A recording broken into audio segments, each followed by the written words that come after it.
If you enjoy what you're hearing, don't forget to hit like and subscribe so we can find each other again in future. And if you want to support the channel further, please consider supporting me over on Patreon. Hello there. My name is John, and I am here to bring you a sleep story. So find someplace comfortable, lie back, let your arms and legs fall slack at your sides, take a deep breath, and close your eyes. Tonight, we return to our swashbuckling adventure in the bustling streets of Paris. As we continue with The Three Musketeers by Alexandre Dumas. Chapter 5. The King's Musketeers and the Cardinal's Guards.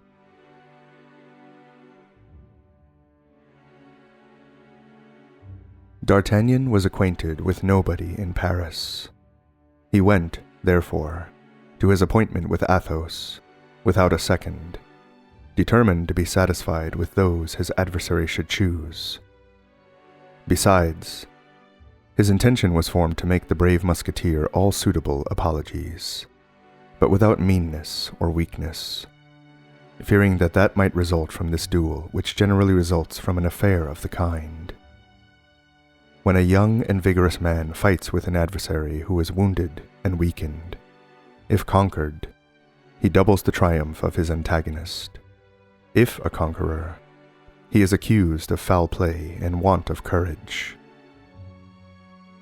Now, we must have badly painted the character of our adventurer, or our readers must have already perceived that D'Artagnan was not a common man. Therefore, whilst repeating to himself that his death was inevitable, he did not make up his mind to die so quietly as another, less courageous and less moderate than he, might have done in his place. He reflected upon the different characters of the men he had to fight with, and began to view his situation more clearly. He hoped, by means of loyal excuses, to make a friend of Athos, whose nobleman air and austere courage pleased him much. He flattered himself he should be able to frighten Porthos with the adventure of the baldric, which he might, if not killed upon the spot, relate to everybody, a recital which, well managed, would cover Porthos with ridicule.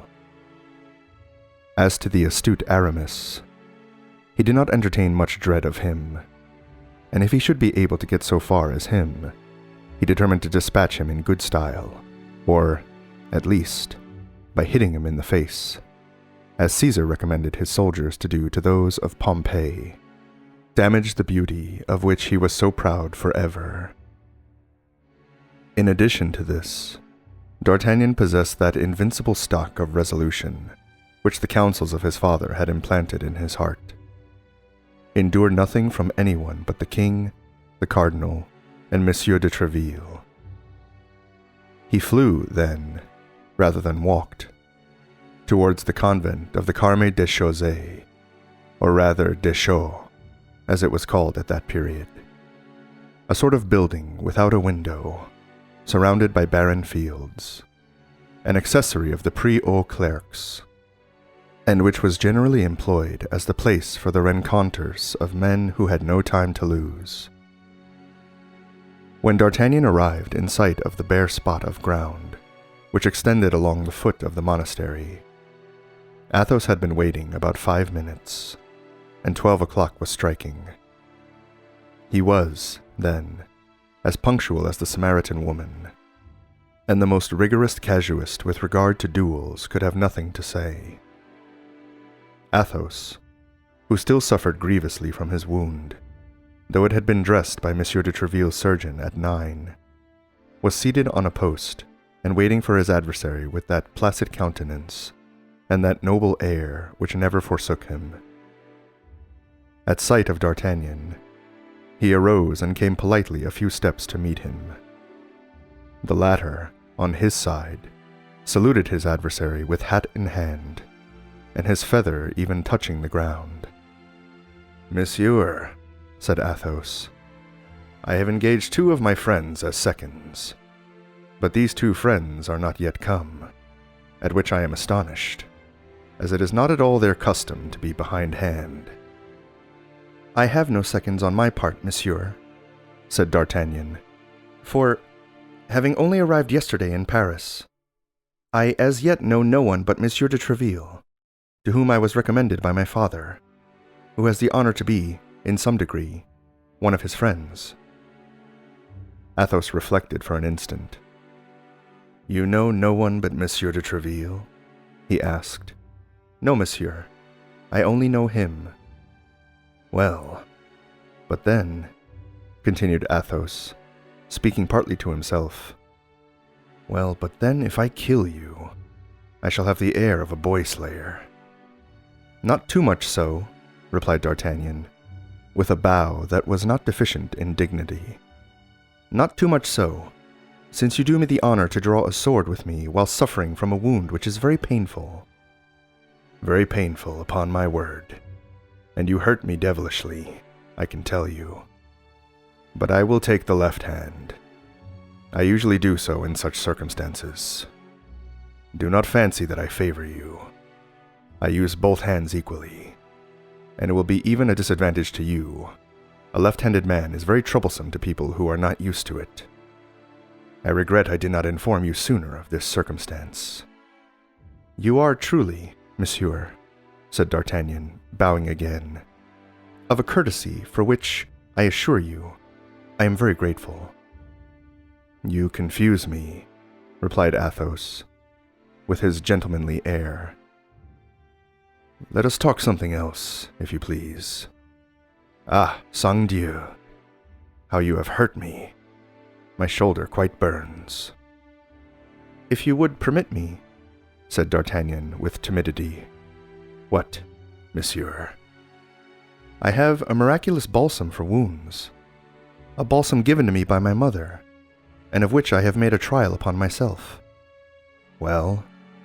Well, I am sure that in less than 3 days this balsam would cure you, and at the end of 3 days, when you would be cured, well, sir, it would still do me great honor to be your man. D'Artagnan spoke these words with a simplicity that did honor to his courtesy, without throwing the least doubt upon his courage. Pardieu, monsieur, said Athos. That's a proposition that pleases me. Not that I accept it, but it savors of the gentleman a league off. It was thus that spoke the gallant knights of the time of Charlemagne, in whom every knight ought to seek his model. Unfortunately, we do not live in the time of the great emperor. We live in the times of Monsieur the Cardinal, and 3 days hence, however well the secret might be guarded, it would be known, I say, that we were to fight, and our combat would be prevented. I think these fellows will never come. If you are in haste, monsieur, said D'Artagnan, with the same simplicity with which a moment before he had proposed to him to put off the duel for 3 days. If you are in haste, and if it be your will to dispatch me at once, do not inconvenience yourself. I am ready. Well, that is, again, well said, cried Athos, with a gracious nod to D'Artagnan, that did not come from a man without brains, and certainly not from a man without a heart. Monsieur, I love men of your kidney, and I foresee plainly that, if we don't kill each other, I shall hereafter have much pleasure in your conversation. We will wait for these gentlemen, if you please. I have plenty of time, and it will be more correct.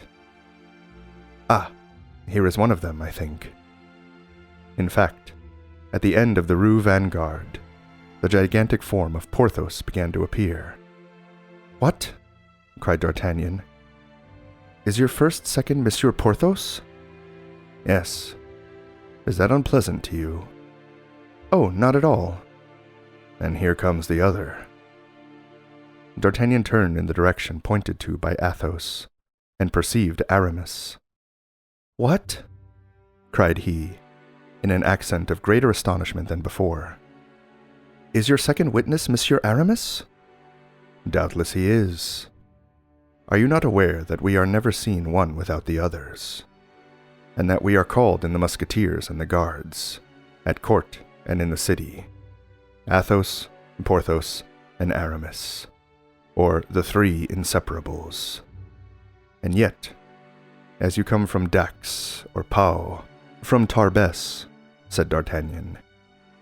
It is probable you are ignorant of this circumstance, said Athos. Ma foi, replied D'Artagnan.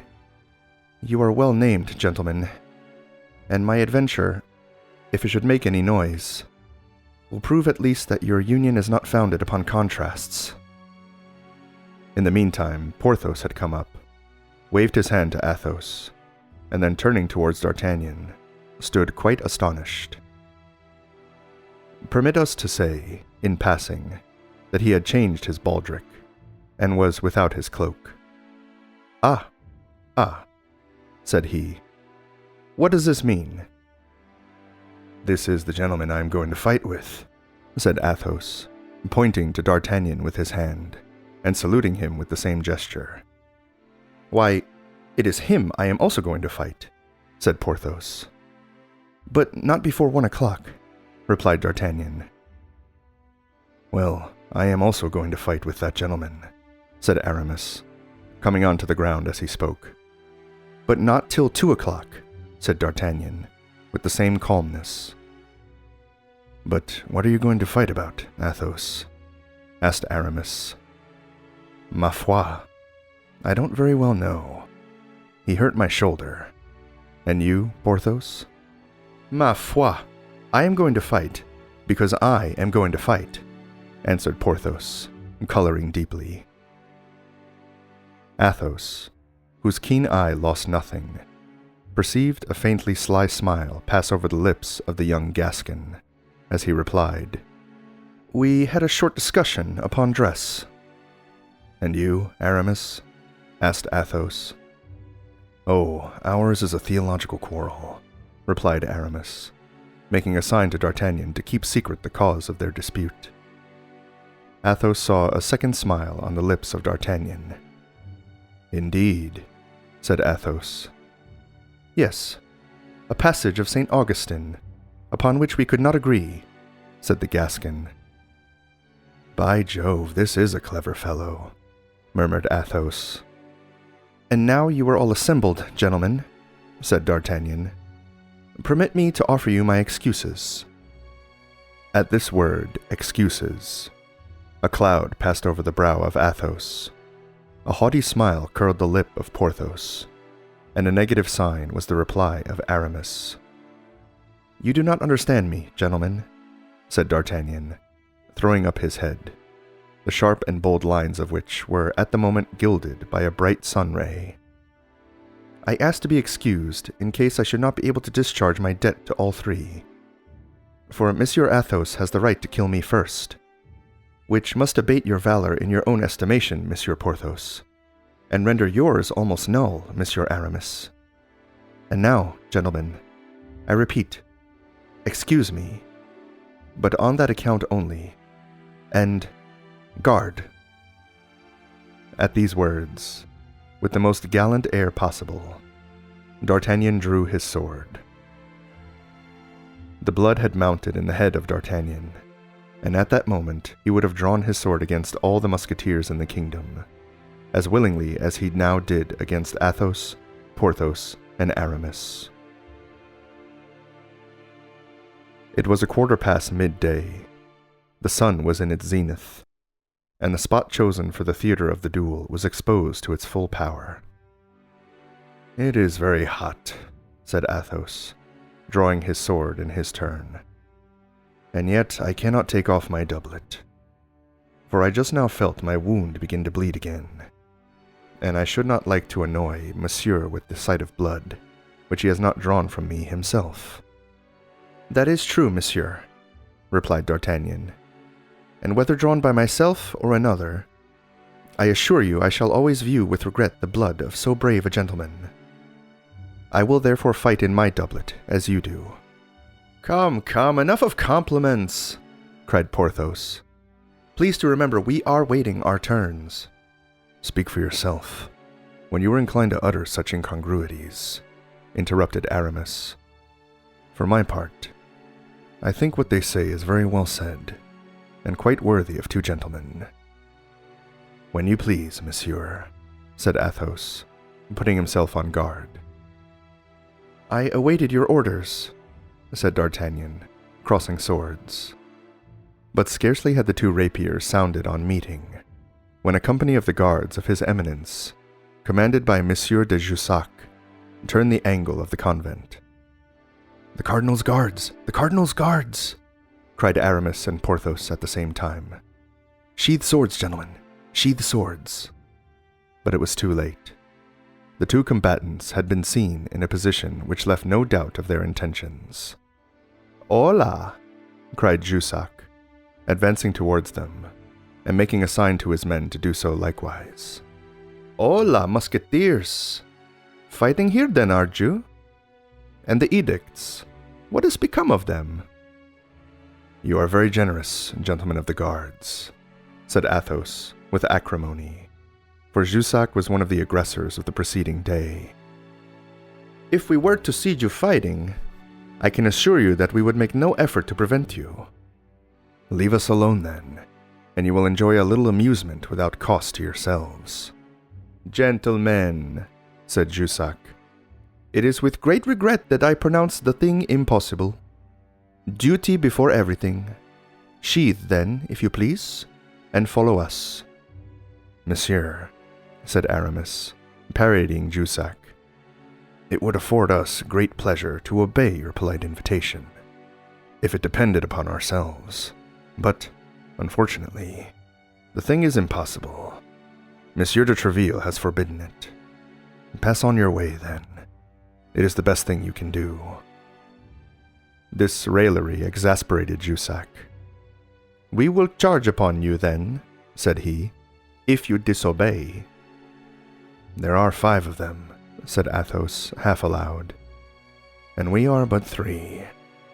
We shall be beaten again, and must die on the spot, for, on my part, I declare I will never appear before the captain again as a conquered man." Athos, Porthos, and Aramis instantly closed in, and Jussac drew up his soldiers. This short interval was sufficient to determine D'Artagnan on the part he was to take. It was one of those events which decide the life of a man. It was a choice between the king and the cardinal. The choice made, it must be persisted in. To fight was to disobey the law, to risk his head, to make at once an enemy of a minister more powerful than the king himself. All this the young man perceived, and yet, to his praise we speak it, he did not hesitate a second. Turning towards Athos and his friends, "Gentlemen," said he, "allow me to correct your words, if you please.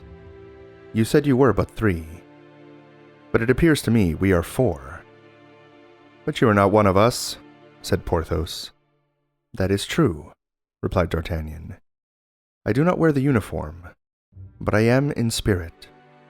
My heart is that of a musketeer. I feel it, monsieur, and that impels me on."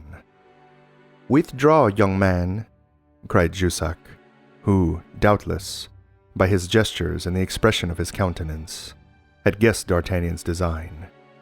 "You may retire. We allow you to do so. Save your skin!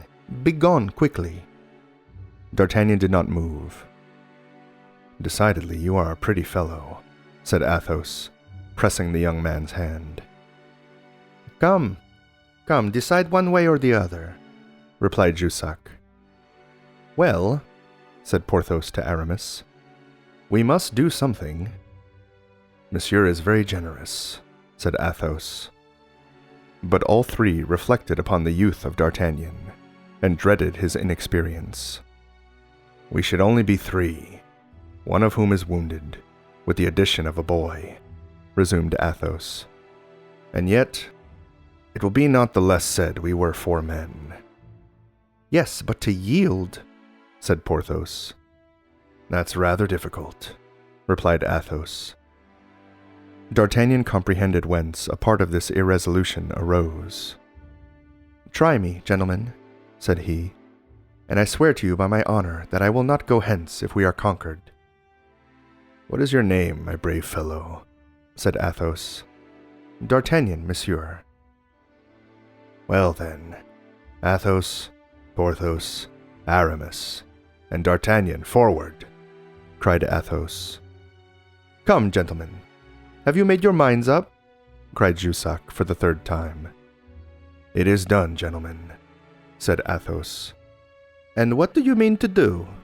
asked Jussac. "We are about to have the honor of charging you," replied Aramis, lifting his hat with one hand and drawing his sword with the other.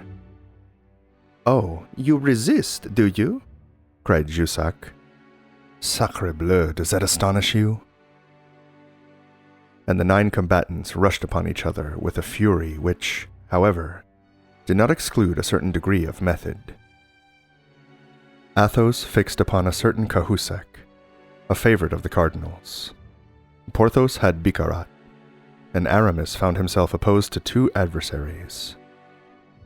As to D'Artagnan, he sprang towards Jussac himself. The heart of the young Gascon beat as if it would burst through his side. Not from fear, God be thanked. He had not the shade of it, but with emulation. He fought like a furious tiger, turning 10 times round his adversary, and changing his ground and his guard 20 times. Jussac was, as was then said, a fine blade, and had had much practice. Nevertheless, it required all his skill to defend himself against an adversary who, active and energetic, departed every instant from received rules, attacking him on all sides at once, and yet parrying like a man who had the greatest respect for his own epidermis. This contest, at length, exhausted Jussac's patience. Furious at being held in check by him who he had considered a boy, he became warm and began to commit faults. D'Artagnan, who, though wanting in practice, had a profound theory, redoubled his agility. Jussac, anxious to put an end to this, springing forward, aimed a terrible thrust at his adversary, but the latter parried it, and whilst Jussac was recovering himself, glided like a serpent beneath his blade, and passed his sword through his body. Jussac fell like a dead mass. D'Artagnan then cast an anxious and rapid glance over the field of battle. Aramis had killed one of his adversaries, but the other pressed him warmly. Nevertheless, Aramis was in a good situation and able to defend himself. Bicarat and Porthos had just made counter-hits. Porthos had received a thrust through his arm, and Bicarat one through his thigh. But neither of the wounds was serious, and they only fought the more earnestly for them. Athos, wounded again by Cahusac, became evidently paler, but did not give way a foot. He had only changed his sword hand, and fought with his left hand. According to the laws of dueling at that period, D'Artagnan was at liberty to assist the one he pleased. Whilst he was endeavoring to find out which of his companions stood in greatest need, he caught a glance from Athos. This glance was of sublime eloquence. Athos would have died rather than appeal for help, but he could look, and with that look ask assistance. D'Artagnan interpreted it. With a terrible bound, he sprang to the side of Cahusac, crying, "To me, monsieur! Guard, or I will slay you!" Cahusac turned. It was time for Athos, whose great courage alone supported him, sank upon his knee. "Sang Dieu!" cried he to D'Artagnan. "Do not kill him, young man, I beg of you. I have an old affair to settle with him, when I am cured and sound again. Disarm him only. Make sure of his sword. That's it. That's it. Well done. Very well done." This exclamation was drawn from Athos by seeing the sword of Cahusac fly 20 paces from him. D'Artagnan and Cahusac sprang forward at the same instant, the one to recover, the other to obtain the sword. But D'Artagnan, being the more active, reached it first, and placed his foot upon it. Cahusac immediately ran to that of one of the guards that Aramis had killed, and returned towards D'Artagnan. But on his way he met Athos, who, during this relief which D'Artagnan had procured him, had recovered his breath, and who, for fear that D'Artagnan should kill his enemy, wished to resume the fight. D'Artagnan perceived that it would be disobliging Athos not to leave him alone, and in a few minutes Cahusac fell, with a sword thrust through his throat. At the same instant, Aramis placed his sword point on the breast of his fallen enemy, and compelled him to ask for mercy. There only then remained Porthos and Bicarat. Porthos made 1,000 fanfaronades, asking Bicarat what o'clock it could be, and offering him his compliments upon his brother's having just obtained a company in the regiment of Navarre. But, joke as he might, he gained no advantage. Bicarat was one of those iron men who never fall dead. Nevertheless, it was necessary to put an end to the affair. The watch might come up, and take all the combatants, wounded or not, royalists or cardinalists. Athos, Aramis, and D'Artagnan surrounded Bicarat, and required him to surrender. Though alone against all, and with a wound in his thigh, Bicarat wished to hold out, but Jussac, who had risen upon his elbow, cried out to him to yield. Bicarat was a Gascon, as D'Artagnan was. He turned a deaf ear, and contented himself with laughing, and, between two parries, finding time to point to a spot of earth with his sword. "Here," cried he, parodying a verse of the Bible, "here will Bicarat die, the only one of those who are with him." "But there are 4 against you. Leave off, I command you." "Ah, if you command me, that's another thing," said Bicarat. "You being my brigadier, it is my duty to obey." And, springing backward, he broke his sword across his knee, to avoid the necessity of surrendering it, threw the pieces over the convent wall, and crossed his arms, whistling a cardinalist air. Bravery is always respected, even in an enemy. The musketeers saluted Bicarat with their swords, and returned them to their sheaths. D'Artagnan did the same. Then, assisted by Bicarat, the only one left standing, he bore Jussac, Cahusac, and that one of Aramis's adversaries who was only wounded, under the porch of the convent. The fourth, as we have said, was dead. They then rang the bell, and, carrying away 4 swords out of 5, they took their road, intoxicated with joy, towards the hotel of Monsieur de Treville. They walked arm in arm, occupying the whole width of the street, and accosting every musketeer they met, so that it, in the end, became a triumphal march. The heart of D'Artagnan swam in delight.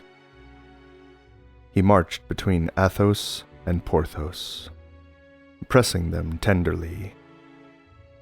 "If I am not yet a musketeer," said he to his new friends, as he passed through the gateway of Monsieur de Treville's hotel, "at least I have entered upon my apprenticeship, haven't I?"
Thank you for listening. If you enjoyed this sleep story, feel free to leave a like and a comment. Extra special thanks goes out to my wonderful patrons, including my co-author tier patrons Ellen Marie, Brian Krob, Mehmet, Temi Tayo, Eris, Tasha, Janet, and Lexi What We Got. Their generous support helps keep this channel going. If you too would like to support the channel and get early access to videos, please consider joining us over at Patreon. Link is in the description. If you would like to hear more sleep stories like this, don't forget to subscribe and ring the bell for all notifications. I upload a new story here each and every week. Thank you again for listening, and pleasant dreams. Good night.